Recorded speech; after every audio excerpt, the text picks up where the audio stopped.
Hi again. Welcome to Hurricane Prep 101. This video is going to be about your first aid kit. Now I know I could turn it that way and you can see I have a very large plastic Black & Decker. This is actually a toolbox. It is actually a toolbox, but I grew up with firefighters and first responders and EMTs, and they use what they call jump kits, and I learned your basic necessities to get you through any kind of an emergency, and this is especially good for hurricanes. So what I'm going to do is I'm going to open this and turn it kind of so it's more, you don't have to cock your head to see what's in there. So I'm going to open it up.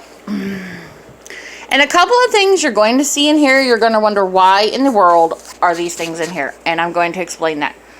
Okay, so if you watched my comprehensive list vlog earlier, so I have this list right here. Well, this is 2 first aid kits. I only have one because it's so large, but on the first aid kit I have listed a box of allergy medicine, cough syrup, cough drops, Tylenol or ibuprofen, 6 bottles of hydrogen peroxide, 6 bottles of rubbing alcohol, a large box of baby wipes, baby powder, eye drops, band-aids, rolls of gauze, gauze pads, medical tape, antibacterial ointment such as Neosporin, etc., cotton balls, Imodium AD, Q-tips, burn cream, scissors, tweezers, rubber gloves, etc.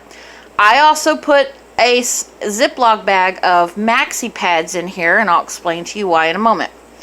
So, this is my first aid kit, and I haven't completely fully stocked it yet because, well, we were cut short for time with Harvey coming through.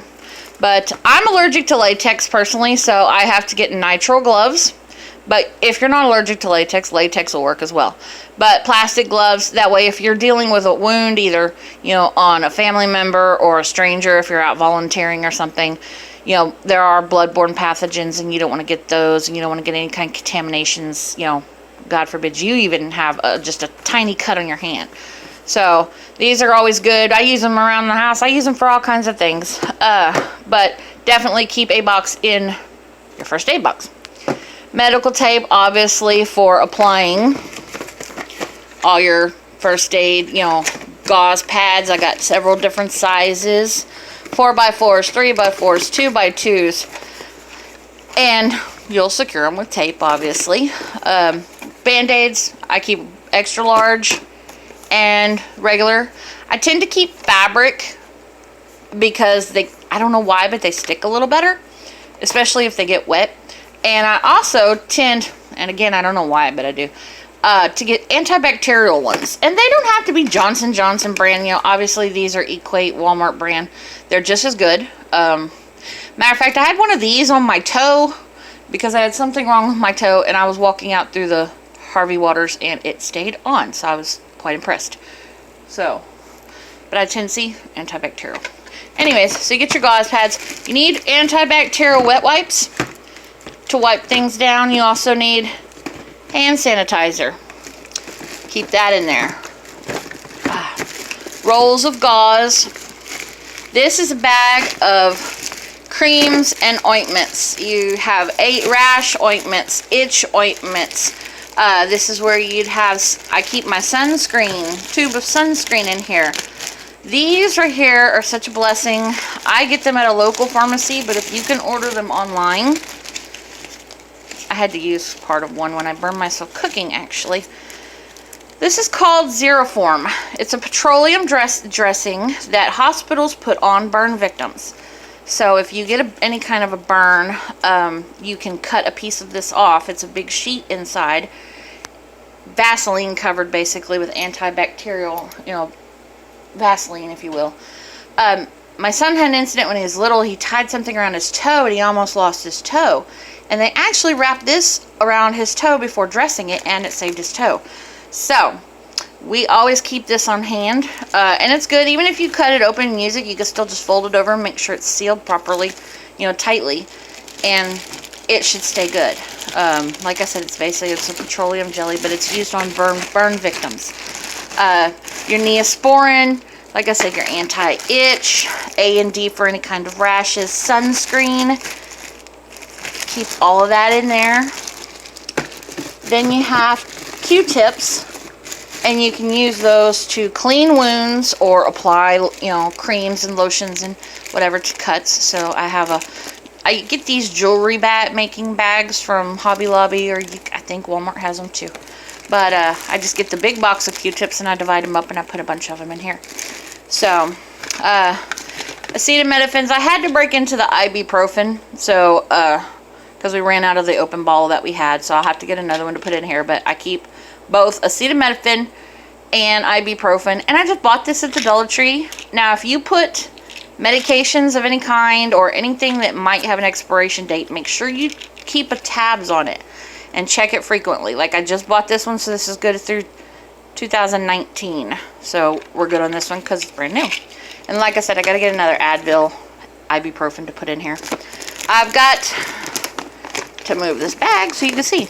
All right, here's another thing. I've got butterfly stitches. If you get a deep cut, you can stop the bleeding and close it until you can get proper medical attention for it and or stitches.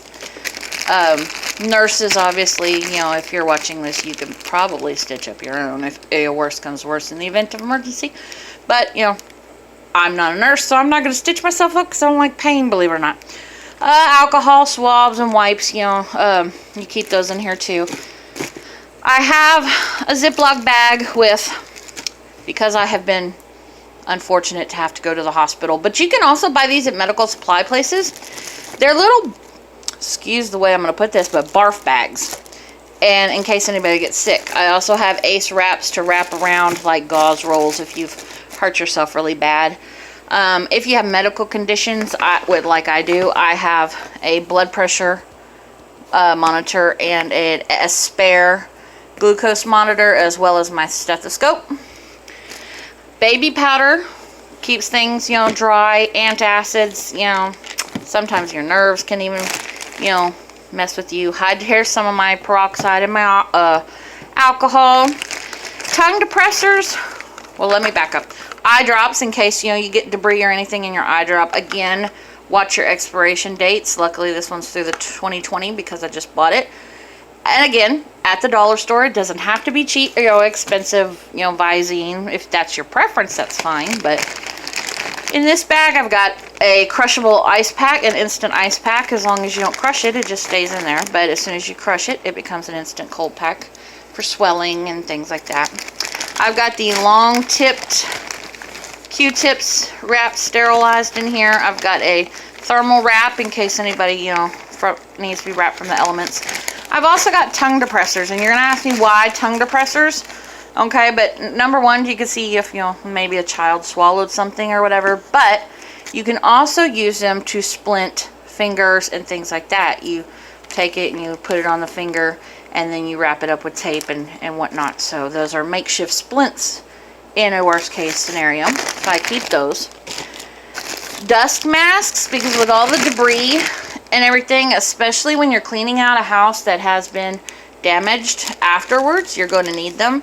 But in the event that you're in, you know, a dusty situation with debris flying around and dust and wind and everything, you put on a dust mask and it keeps you from inhaling, you know, some of the stuff. Eye wash, obviously, if something gets in your eye, you can wash it out. Protective ointment, this is basically kind of like another petroleum jelly. And then here's the other thing, is a Ziploc bag of maxi pads, actually. And you're going to say, why maxi pads in a first aid kit? Well, let me tell you why. Because you have all these small gauze pads, but if you have a major wound, it's going to bleed and bleed and bleed until you get proper care. So you can temporarily use a maxi pad as a very thick gauze dressing pad to put on there. If you don't have, you know, medical sterile pads to put on there, you can use a maxi pad to put on any deep wounds or whatnot until you get proper medical care. So that is a comprehensive first aid kit.